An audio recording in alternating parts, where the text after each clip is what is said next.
하루에 한 번은 거실을 미친 듯이 질주하는 우리 강아지의 우다다 시간, 흔히 비숑 타임이나 푸들 타임 이렇게들 부르시죠. 혹은 가장 아끼는 장난감을 입에 물고 와서 안절부절 못하며 아빠를 구르는 모습. 보호자님들은 이 모습들을 보면 우리 강아지가 정말 신났구나 하고 같이 즐거워하시곤 합니다. 하지만 이렇게 정신없이 뛰고 간절하게 장난감을 가져오는 것이 사실 강아지의 마음속 스트레스가 한계를 넘어선 상태거나 불안해서 비롯된 행동일 수도 있다는 점 알고 계셨나요? 행복한 행동인 줄만 알았는데 사실은 위험 신호라니. 오늘은 우리가 기쁨과 사랑의 표현이라고 믿었던 행동들 속에 숨겨진 의외의 사실들을 하나씩 짚어보도록 하겠습니다. 첫 번째, 얼굴이나 손을 계속 핥는 행동입니다. 우리는 보통 강아지가 나를 포함한 누군가를 핥는 행동을 하면 너무 좋아해서 뽀뽀를 해주는구나 라고 생각합니다. 하지만 핥는 행동이 멈추지 않고 지속되는 시간이 길다면 그건 기분이 좋아서라기보다는 나는 마음이 조마조마해요, 불안해요, 집착하고 싶어요 라고 말하는 신호일 수 있습니다. 이럴 때 있으시죠? 소파나 침대에서 편하게 쉬고 있는데 강아지가 다가와서 내 얼굴이나 손을 아주 끈질기게 핥을 때요. 내가 그만하라고 밀어내도 다시 와서 핥고 멈추지 않는다면 이건 기분이 좋아서 그러는 게 아닐 수도 있어요. 강아지들에게 핥는 행동은 일종의 확인의 목적을 둔 행동으로 해석할 수가 있는데요. 엄마 나 지금 불안해, 엄마는 괜찮아? 나 좀 봐줘 라고 계속 물어보는 거죠. 마치 불안한 아기가 손가락을 빠는 것처럼 불안하고 초조한 마음을 달래려고 하는 행동이기도 해요. 그래서 이걸 그냥 뽀뽀라고 생각하고 계속 다 받아주다 보면 강아지는 스스로 마음을 가라앉히는 법을 배우지 못하게 됩니다. 결국 보호자님 없이는 아무것도 못하는 껌딱지 같은 강아지가 될 수도 있다는 거죠. 그렇기 때문에 강아지가 고집스럽게 핥으려고 할 때는 무작정 다 받아주기보다는 잠시 거리를 두는 연습이 꼭 필요합니다. 강아지가 핥기를 집착하는 모습이 보인다면 차분하게 밀어내면서 거절을 표현하거나 기다려라고 말하고 행동을 멈춰야 돼요. 보호자와 붙어있지 않아도 핥지 않고도 편안하게 쉴 수 있다는 걸 가르쳐주는 것이 매우 중요합니다. 강아지 스스로 마음을 가라앉히는 힘을 길러주는 게 보호자님이 줄 수 있는 진짜 사랑이고 의무이니까요.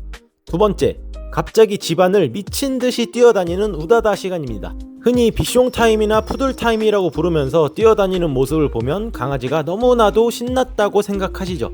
하지만 사실 이건 단순히 기분이 좋아서 그러는 게 아니라 꾹 참았던 긴장이나 스트레스가 한꺼번에 터져나오는 행동일 수 있습니다. 목욕이 끝나자마자 거실을 정신없이 뛰어다니거나 산책을 갔다 와서 현관문에 들어오자마자 갑자기 우다다를 시작하는 강아지들이 있죠. 우린 보통 아이고 우리 강아지 기분 최고네 하며 같이 박수치면서 좋아해 주셨을 텐데 사실 그때 강아지 마음은 아주 복잡하고 힘든 상태였을지도 모릅니다. 강아지도 사람처럼 무언가를 꾹 참아야 하는 순간들이 있죠. 하기 싫은 목욕을 억지로 참았거나 산책할 때 낯선 소리에 잔뜩 긴장했다가 집에 와서 안심이 되는 순간 머릿속에 꽉 차있던 스트레스를 몸 밖으로 막 털어내는 거예요. 마치 우리가 너무 화가 나거나 답답할 때 소리를 지르고 싶은 것과 비슷한 거죠. 신나서 뛰는 게 아니라 답답한 마음을 풀기 위해서 에너지를 억지로 쏟아내고 있는 거죠. 그렇기 때문에 강아지가 우다다를 할 때 보호자님이 같이 뛰거나 소리를 지르면서 맞장구를 쳐주는 건 좋은 행동이 아닙니다. 그럼 강아지는 더욱 흥분을 하게 되고 나중에는 스스로 감정을 조절하기 힘들어질 수도 있기 때문입니다. 이럴 때는 보호자님이 차분하게 지켜봐 주시거나 강아지가 좋아하는 방석이나 하우스로 가서 마음을 가라앉히고 쉴 수 있게 도와주는 것이 훨씬 좋겠습니다. 더 나아가서 무엇 때문에 긴장하고 힘들어 했는지를 생각해보고 앞으로 그 긴장되는 사건들이 아무것도 아니고 괜찮다는 사실을 알려주기 위한 교육을 시켜주시면 더욱 좋겠습니다. 세 번째, 장난감을 물어오는 행동입니다. 강아지가 장난감을 물고 오면 보호자님들은 우리 강아지가 정말 똑똑하다고 생각하십니다. 강아지가 나랑 노는 걸 너무 좋아해서 스스로 장난감을 가져올 정도로 영리하고 애교가 많다고 생각하시죠. 하지만 이건 단순히 같이 놀자는 애교가 아니라 내가 놀고 싶을 때 너가 놀아줘야 돼 라는 마음이 담긴 행동일 수 있어요. 한번 생각해 볼게요. 소파에 앉아 있는데 강아지가 장난감을 물고 와서 발 앞에 툭 던지죠. 그럼 보호자님들은 우리 강아지가 참 똑똑하다고 하면서 바로 던져주실 겁니다. 그런데 정작 장난감을 뺏으려고 하면 으르렁대거나 입에 물고 도망가 버리는 강아지들이 있죠. 이건 같이 즐겁게 노는 게 아니라 보호자님들을 자기 마음대로 움직이려고 하는 주도적인 신호일 수 있어요. 강아지들에게 장난감은 아주 소중한 보물이면서도 힘을 확인할 수 있는 하나의 수단으로 작용하기도 합니다. 그래서 장난감을 자기가 원할 때만 가져와서 당연하다는 듯이 보호자님을 움직이게 만드는 건 자기가 주도권자라고 생각하고 자신의 힘과 빠르기를 과시하거나 으스대는 행위로 보기도 한답니다. 보호자님이 강아지의 행동에 매번 똑같이 맞춰주다 보면 나중에는 강아지가 자기 고집대로만 하려고 하고 보호자님 말은 잘 듣지 않는 강아지가 될 수도 있겠습니다.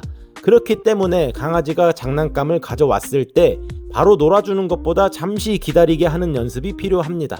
사실 가장 권장하는 것은 평소 장난감은 보호자님이 가지고 계시다가 보호자님이 먼저 놀자고 신호를 주고 놀이가 끝날 때도 보호자님이 먼저 그만하자고 확실하게 말을 하면서 장난감을 회수하는 거죠. 놀이의 시작과 끝을 보호자님이 결정하는 습관을 들이는 게 아주 중요하다는 것을 꼭 기억하세요. 마지막 네 번째, 엉덩이를 붙이고 등을 돌려 앉는 행동입니다. 강아지가 내 다리에 등을 기대고 앉아있으면 보통 내 강아지가 보호자님을 아주 많이 믿어서 등을 맡겼다고 생각하실 겁니다. 하지만 이건 항상 믿음의 표현이라기보다는 지금 보호자님보다 다른 것에 더 신경을 쓰고 있다는 신호일 수가 있겠습니다. 산책을 나갔을 때를 한번 생각해 볼게요. 잠깐 쉬거나 진정을 위해서 안자를 시키면 강아지가 보호자님 다리에 엉덩이를 붙이고 등지고 앉습니다. 강아지의 시선이 보호자님 쪽이 아니라 지나가는 사람이나 다른 강아지만 뚫어지게 보고 있다면 그건 당연히도 보호자님과 대화하고 싶은 상태가 아니겠죠. 보호자님을 나를 지켜주는 든든한 리더로 생각하기보다 단순히 몸을 기대는 기둥이나 벽처럼 생각하고 밖에서 나는 소리에만 집중하고 있는 상태일 수 있다는 거죠. 강아지가 등을 돌리는 건 지금 당장은 보호자님보다 주변에 있는 다른 소리나 냄새가 더 궁금하다는 뜻이기도 하니까요. 혹은 주변이 불안하다는 신호로도 해석할 수가 있겠죠. 이런 행동을 그냥 두면 나중에는 산책을 할 때 보호자님 말은 전혀 듣지 않고 자기 마음대로만 가려고 하거나 다른 강아지에게 달려드는 강아지가 될 수도 있겠습니다. 그렇기 때문에 평소 강아지가 등을 돌리고 다른 곳만 보고 있을 때가 많다면 집에서부터 눈을 맞추는 아이 컨택 연습을 하는 것이 좋겠습니다. 보호자님이 맛있는 간식을 들고 있거나 특정 소리를 내서 강아지의 시선이 보호자님을 향하게 만들고 눈을 마주치는 그 순간 칭찬을 해주는 아이 컨택 연습을 평소 많이 해주신다면 점차 다른 자극보다 보호자님과 발 맞춰서 걷고 눈을 맞추는 게 세상에서 가장 즐거운 일이라는 걸 강아지가 알게 될 겁니다. 오늘 우리는 강아지가 행복해 보이고 즐거워하는 행동인 줄 알았지만 사실은 조심해야 할 4가지 행동을 알아봤습니다. 고집스러운 할기 행동, 우다다 타임, 장난감 가져오기, 그리고 산책할 때 엉덩이를 붙이고 등을 돌리는 행동까지요. 이 행동들을 단순히 애교라고 생각하기보다 강아지가 무엇을 말하고 싶은지 한 번 더 생각하는 마음이 중요하겠습니다. 강아지의 마음을 정확하게 이해할 때 보호자님과 강아지는 진짜로 행복해질 수가 있겠죠. 앞으로 우리 강아지가 보내는 작은 신호들을 놓치지 말고 잘 살펴봐 주시고요.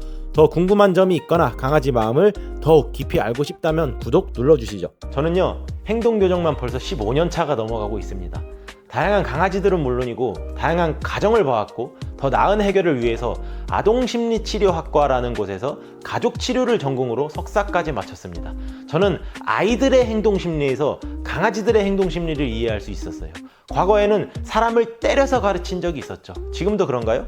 아니에요. 시대는 변하고 있어요. 과거에는 개를 때려야 된다고 말했어요. 지금도 그런가요? 아니라는 거예요. 심리치료에서 심리적인 접근을 우선시할까요? 기술적인 접근을 우선시할까요? 관계가 형성되지 않으면 기술은 작동되지 않는다는 게 학계의 정설입니다. 또한 과거하고 달리 한 아이를 상담할 때는 그 아이를 포함한 가족 모두를 분석합니다. 저는 반려견을 상담할 때 그 반려견을 포함한 가족 모두를 참석하게 합니다. 단기적인 해결책이 아니라 장기적인 관점에서 문제를 해결하셔야 돼요.